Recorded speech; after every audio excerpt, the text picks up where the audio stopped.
لم یلد ولم یولد سورہ 112 آیت نمبر 3۔ نہ اس کا کوئی بیٹا ہے نہ وہ کسی کا بیٹا ہے، اس نے تمام ذی حیات کو عمل تخلیق سے پیدا کیا ہے، نہ کہ عمل تولید پروکریشن سے۔ میں تو اس خدا کو خدا مانتا ہوں، لیکن جس خدا کا بیٹا بھی ہو میں اس کو خدا نہیں مانتا۔ آیت نمبر 83۔ فذرهم يخوضوا ويلعبوا حتى يلاقوا يومهم الذي يوعدون۔ اے رسول انہیں ان کے حال پر چھوڑ دو کہ یہ اپنی اس قسم کی لغو باتوں اور بے معنی حرکتوں میں الجھے رہیں تا آنکھ ظہور نتائج کا وقت ان کے سامنے آ جائے جس سے انہیں متنبہ کیا جا رہا ہے۔ عمل کی بجائے صرف باتیں کرنے والے جہنم میں جائیں گے۔ نیز ان کی دوسری خصوصیات سمجھانے کے باوجود اگر یہ لوگ نہیں مانتے تو کہا کہ فذرہم سورہ 43 آیت نمبر 83، انہیں ان کے حال پر چھوڑ دو، اپنی جان مت کھپاؤ۔ جن لوگوں کے بارے میں کہا کہ تم انہیں ان کے حال پہ چھوڑ دو، ان کا جرم کیا تھا؟ کہا کہ یخوضو و یلعبو سورہ 43 آیت نمبر 83۔ یخوضو سورہ 43 آیت 83 کے معنی ہوتے ہیں صرف باتیں کرتے رہنا، بیانات جاری کرتے رہنا، تقریریں کرتے چلے جانا۔ کہا ہے کہ چھوڑ دو ان کو، یہ کسی کام کے نہیں ہیں، عمل کرنے سے بیزار ہیں، کیونکہ لما تاکولون ما لا تفعلون سورہ 61 آیت نمبر 2۔ جو کچھ تم کر کے نہیں دکھاتے زبان سے کیوں کہتے ہو؟ ایسے لوگوں کے بارے میں کہا ذرہم سورہ 43 آیت نمبر 83، انہیں اپنے حال پر چھوڑ دو، یہ کسی کام کے نہیں ہیں۔ ایسے ہی لوگوں کے بارے میں دوسرے مقام پہ ہے کہ یہ مجرم جہنم میں جائیں گے تو ان سے پوچھیں گے کہ ما سلککم فی سقر سورہ 74 آیت 42۔ جہنم کا پاسبان پوچھے گا کہ تم نے کون سے ایسے جرائم کیے کہ جہنم میں آ گئے؟ پہلی چیز تو وہ کہیں گے کہ قالوا لم نک من المصلین سورہ 74 آیت نمبر 43۔ وہ کہیں گے کہ ہم نے نظام صلاۃ قائم نہیں کیا تھا، جس نظام کا نتیجہ خدا نے بتایا تھا کہ تنہا عن الفحشاء والمنکر سورہ 29 آیت نمبر 45۔ وہ معاشرے سے بے حیائی کی باتوں اور بخل جیسی ذہنیت کو ختم کر دے گی۔ سورہ 29 آیت نمبر 45 کی تشریح سورۃ البقرہ کی آیت نمبر 3 کے تحت ہم کر چکے ہیں۔ اہل جہنم نے اپنا دوسرا جرم بتایا کہ وَلَمْ نَكُ نُطْعِمُ الْمِسْكِينَ سورہ 74 آیت نمبر 44، ہم بھوکوں کی روٹی کا انتظام نہیں کیا کرتے تھے۔ اگلی آیت میں انہوں نے اپنا تیسرا جرم بتایا کہ وَكُنَّا نَخُوضُ مَعَ الْخَائِضِينَ سورہ 74 آیت نمبر 45، ہم باتیں بڑی بڑی کیا کرتے تھے لیکن عملاً کچھ نہیں کرتے تھے۔ اور یوں وَكُنَّا نُكَذِّبُ بِيَوْمِ الدِّينِ سورہ 74 آیت نمبر 46، ہم عملاً اس یوم الدین کی تکذیب کیا کرتے تھے، یعنی زبان سے مانا تو کرتے تھے کہ قیامت آنی ہے، لیکن عملاً اس کی تکذیب کرتے تھے کہ کہاں کی قیامت، کہاں کا خدا، کہاں کے اعمال، ہم اکیلے باتیں نہیں بنایا کرتے تھے۔ کہا مع الخائضین سورہ 74 آیت نمبر 45، ہم ان لوگوں میں شامل تھے جو بڑی بڑی باتیں بناتے تھے، یعنی ان کا پورا ایک گروپ تھا۔ لفظ لعب کا مفہوم وَيَلْعَبُ سورہ 43 آیت نمبر 83، لعب کے معنی ہے اپنے آپ کو ایسے کاموں میں الجھائے رکھنا جو اس کو مقصد کی طرف نہ لے جائیں۔ عرب یہ لفظ اس وقت بولتے تھے جب دریا کی، سمندر کی موجیں کشتی کو ادھر سے ادھر، ادھر سے ادھر حرکت تو دیں لیکن وہ کشتی کو ساحل کی طرف نہ لے جائیں، تو اس بے معنی حرکت کو عرب تلعب کہتے تھے۔ اس ذہنیت والے لوگ قوم کو تو حرکت میں رکھتے ہیں، مقصد کی طرف، ساحل کی طرف ان کو نہیں جانے دیتے۔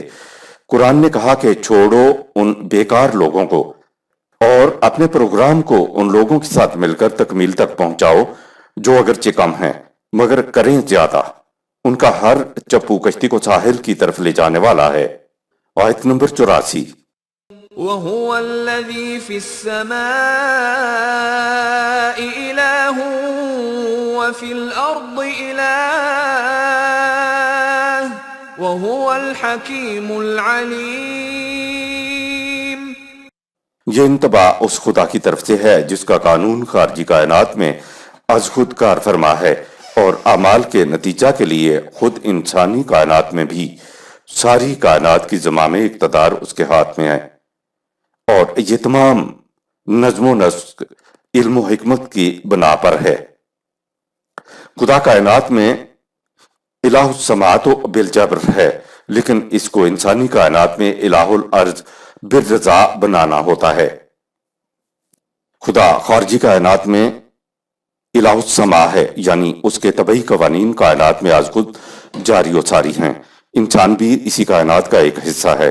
انسان کے طبعی جسم پر تو طبعی قوانین ہی از خود لاگو ہوتے ہیں، لیکن انسان کے اندر ایک ذات بھی ہے۔ ذات کی دنیا کو انسانی کائنات یا ارض کی کائنات کہتے ہیں۔ ذات پر طبعی قوانین لاگو نہیں ہوتے۔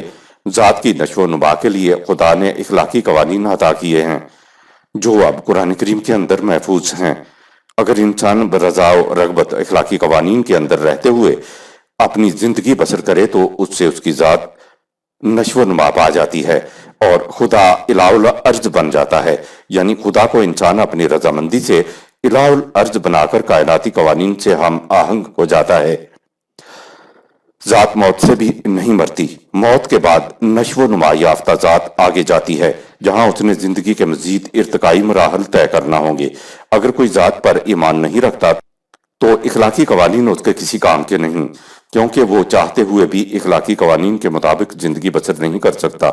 اگر طبعی قوانین کو تو تسلیم کیا جائے اور انسانی کائنات میں یعنی انسانی سطح کی زندگی بسر کرنے کے لیے لوگوں نے خدا کے قوانین کو چھوڑ کر خود ساختہ قوانین بنا رکھے ہیں، تو یہ سیکولرزم ہے جو آج ساری دنیا پر چھایا ہوا ہے۔ الہ الارض میں خدا کسی کو شریک نہیں کرتا۔ وَلَا يُشْرِكْ فِي حُكْمِهِ أَحَدًا، سورہ 18 آیت نمبر 26۔ خدا اپنے حکم، اپنے قانون، اپنے فیصلے میں کسی کو شریک نہیں کرتا۔ یہ ہے خدا کا ماننا۔ یہ ہوا الہ الارض، یعنی وہ اکیلا ہی الہ ہے، اس میں کسی کی استثناء نہیں ہے۔ یہ ہے اسلام۔ جہاں خدا کے حکم کے ساتھ آپ نے کسی انسان کا حکم ملا دیا، شرک ہو گیا۔ کسی کا حکم بھی نہیں ملانا ہے۔ ایک اور مقام پہ ہے مَا كَانَ لِبَشَرٍ أَن يُؤْتِيَهُ اللَّهُ الْكِتَابَ وَالْحُكْمَ وَالنُّبُوَّةَ ثُمَّ يَقُولُ لِلنَّاسِ كُونُوا عِبَادًا لِّي مِن دُونِ اللَّهِ، سورہ 3 آیت نمبر 89۔ کسی انسان کو اس کا حق نہیں پہنچتا کہ خواہ وہ صاحب کتاب ہو، خواہ اس کو حکومت حاصل ہو، وَالنُّبُوَّةَ، سورہ 3 آیت نمبر 89۔ خواہ وہ نبی بھی کیوں نہ ہو، اس کو بھی یہ حق نہیں پہنچتا کہ وہ لوگوں سے اپنا حکم منوائے۔ اس کا فریضہ صرف یہی ہے کہ وَلَٰكِنَّ كُونُوا رَبَّانِيِّينَ بِمَا كُنتُمْ تُعَلِّمُونَ الْكِتَابَ وَبِمَا كُنتُمْ تَدْرُسُونَ، سورہ 3 آیت نمبر 89۔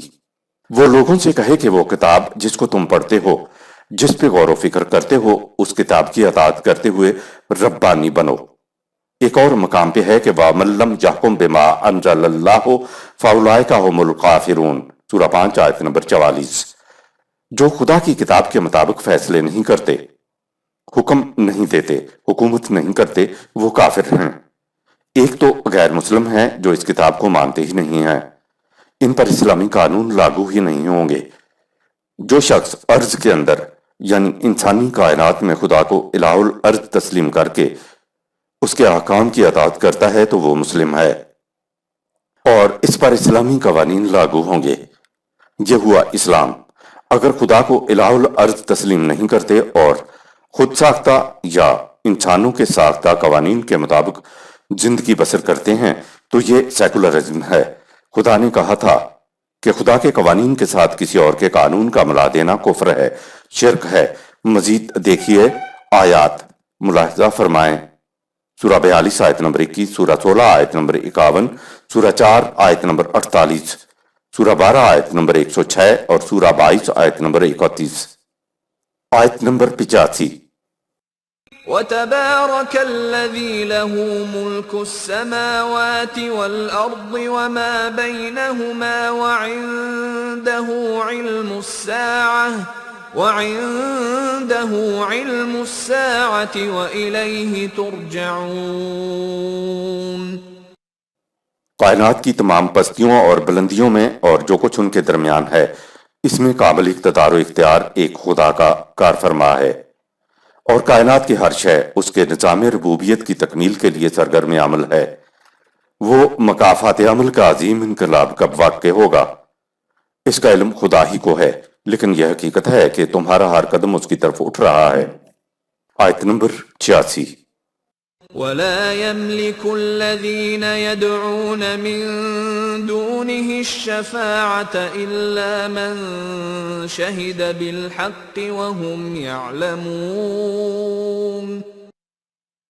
جن ہستیوں کو یہ صاحب قوت و اقتدار مانتے ہیں اور اپنی مدد کے لیے انہیں پکارتے ہیں، انہیں اس کی استطاعت ہی نہیں کہ وہ ان کی مدد کے لیے ان کے ساتھ کھڑے ہو سکیں۔